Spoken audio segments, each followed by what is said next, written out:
यदा यदा हि धर्मस्य ग्लानिर्भवति भारत अभ्युत्थानम् अधर्मस्य तदात्मानं सृजाम्यहं परित्राणाय साधूनां विनाशाय च दुष्कृत धर्म संस्थापनार्थाय संभवामि युगे युगे। इस श्लोक को भगवान श्री कृष्ण जी ने कहा था और इस श्लोक का मतलब है जब जब अधर्म की जीत होती है और धर्म की हार, तब तब भगवान किसी न किसी रूप में आकर धर्म की रक्षा करते हैं और अधर्म का नाश।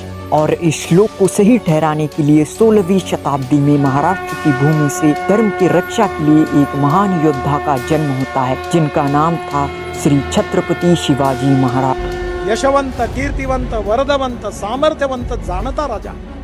बाबासाहेब म्हणतात ज्या दिवशी या देशातल्या या समाजाच्या अंगामध्ये शिवाजी नावाचं भूत येईल ना, त्या दिवशी अख्खं जग पादाक्रांत करून टाकू आपण। औरंगजेब की सत्ता को चुनौती देते हुए औरंगजेब को उन्होंने तड़पने और मरने के लिए ऐसा छोड़ दिया कि आज तक कोई पूछ नहीं रहा है। यहाँ अगर औरंगजेब आता है, शिवाजी।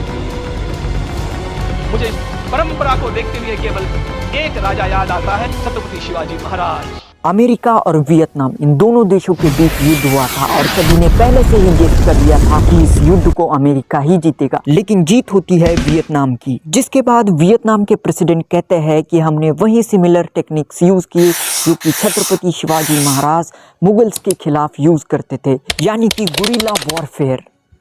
माउंटबेटन ने कहा था कि अगर छत्रपति शिवाजी महाराज इंग्लैंड में पैदा होते तो शायद हम पृथ्वी पर ही नहीं बल्कि पूरे ब्रह्मांड पर राज करते। छत्रपति शिवाजी महाराज ने अपने कार्यकाल में कई सारे युद्ध लड़े और उन्हीं में से एक जिसमें सिर्फ 1000 मराठा सैनिकों ने 30,000 से भी ज्यादा मुगल सैनिकों को भगाया था और उस युद्ध का नाम था द बैटल ऑफ उम्बेरखिंड। हम सबको पता है जब 1659 में अफजल खान का वध हुआ था तब आदिल शाही से लेकर मुगल्स तक हर कोई मराठा एम्पायर से डरने लगा था।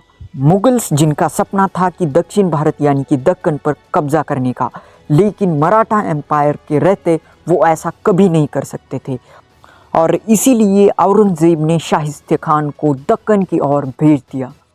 जैसे ही शाहिस्ते खान दक्कन की ओर पहुंचता है वैसे ही वो पुणे पर कब्जा कर लेता है और पुणे को अपना केंद्र बना लेता है, जिसके बाद वो चाकन किले को भी जीत लेता है। फिर शाहिस्ते खान को समझ आता है कि मुगल सैनिकों की संख्या मराठा सैनिकों से कई गुना ज्यादा है, इसीलिए शाहिस्ते खान करतलब खान को 30,000 सैनिकों के साथ भेज देता है पनवेल, भिवंडी, कल्याण और उत्तर कोंकण जैसे कई सारे महत्वपूर्ण किलों को जीतने के लिए। अब दूसरी ओर छत्रपति शिवाजी महाराज को पता चलता है कि करतलब खान मराठा साम्राज्य पर आक्रमण करने वाला है और वो ये भी जानते थे कि मुगलों की विशाल सेना से लड़ना एक बहुत बड़ी चुनौती होगी, लेकिन छत्रपति शिवाजी महाराज दुश्मनों को सिर्फ शक्ति से नहीं बल्कि शक्ति और युक्ति दोनों से ही दुश्मनों को मात देते थे।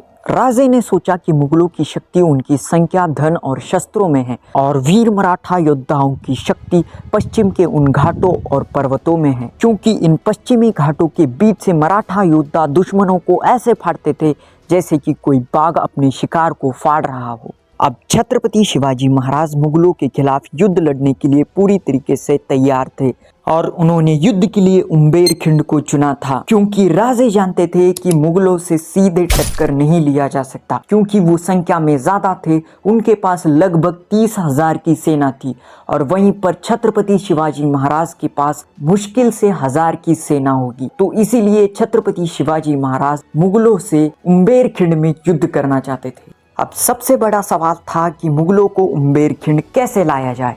अब इस पर छत्रपति शिवाजी महाराज युक्ति लगाते हैं और उनकी जितनी भी खबरी है उनके द्वारा अफवाह फैलाई जाती है कि छत्रपति शिवाजी महाराज अपनी सेना के साथ रायगढ़ जा चुके हैं। अब जैसे ही ये अफवाह करतलब खान सुनता है तो उसे सच लगने लगता है। उसे लगता है कि छत्रपति शिवाजी महाराज मुगलों की विशाल सेना को देखकर रायगढ़ पहुंच गए और इसीलिए करतलब खान 30,000 की विशाल मुगलों की सेना को रायगढ़ ले जाने की तैयारी करता है, लेकिन रायगढ़ जाने के लिए उसे उम्बेरखिंड का ही रास्ता चुनना पड़ता। इसीलिए वो उम्बेरखिंड के रास्ते को चुनता है।